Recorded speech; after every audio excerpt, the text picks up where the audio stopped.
Hello everyone, সবাই কেমন আছেন? আশা করি সবাই ভালো আছেন। আজকে অনেকদিন পরে আমি একটা জায়গায় আসছি। সেই একটা বিচে, অনেক সুন্দর একটা জায়গা আপনাদেরকে দেখেন। কারণ এখন বিচের মধ্যে রোদ উঠছে তো, কারণ নেই, পানিগুলো আসে নাই, এখন অনেক নিচে। আর এই যে ছোট ছোট ঘরগুলো দেখছেন, অনেক মানুষ এখানে আসে, সবসময় থাকে এখানে মানুষ। বাস আজকে এখন যে টাইমে আমি এখানে আসছি, এখানে তোমার এই টাইম হচ্ছে বিকাল। তো বিকালবেলা কিছুটা মানুষ থাকে না, কারণ দুপুর টাইমে এখানে অনেক মানুষ থাকে, অনেক মানুষের ভিড় থাকে। তো জায়গাটা আপনাদেরকে দেখাই, আপনারা দেখেন, কিন্তু অনেক সুন্দর একটা জায়গা। কারণ এই ছোট ছোট গুড়গুলাও রাখছে, এখানে অনেক মানুষ পানিতে নামে। এখানে তোমার নামার পরে এই সাইডে যে পাথর আছে, পাথরের মধ্যে কাপড় বিছায় এখানে বসে সব মানুষ। এরপরে আরো দেখাই আপনাদেরকে, এই যে ছোট ছোট ঘরগুলো দেখেন কত সুন্দর। আমাদের বাংলাদেশে তো এরকম কোনো কিছুই নাই, কারণ বিছে গেলে অন্যরকম দেখা যায়।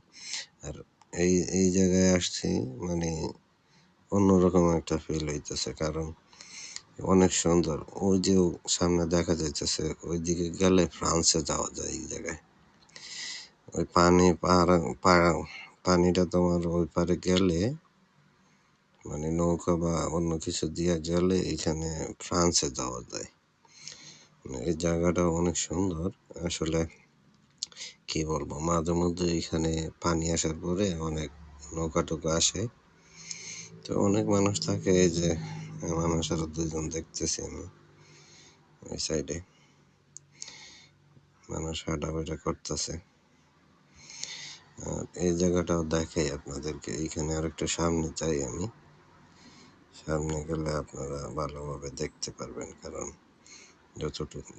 যত সামনের দিকে যাবো তত আপনারা দেখতে পারবেন। এই পুরো জায়গাটা মানে অনেক দূর দেখা যাইতেছে, মানে এগুলাই সমানভাবে এই জায়গায় রাখা, এরকম পাথর দিয়ে, মানে সব সুন্দর কইরা সাইড গুলা দেখেন কত সুন্দর দেখা যাইতেছে।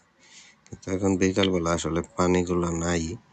কোনো এক সময় যদি পানি থাকে তাহলে আপনাদেরকে দেখাবো। পানি হয়তো সন্ধ্যা পরে আসবে, কারণ অনেক সময় জোয়ারের পানিগুলো নিচে থাকে দিনের বেলা।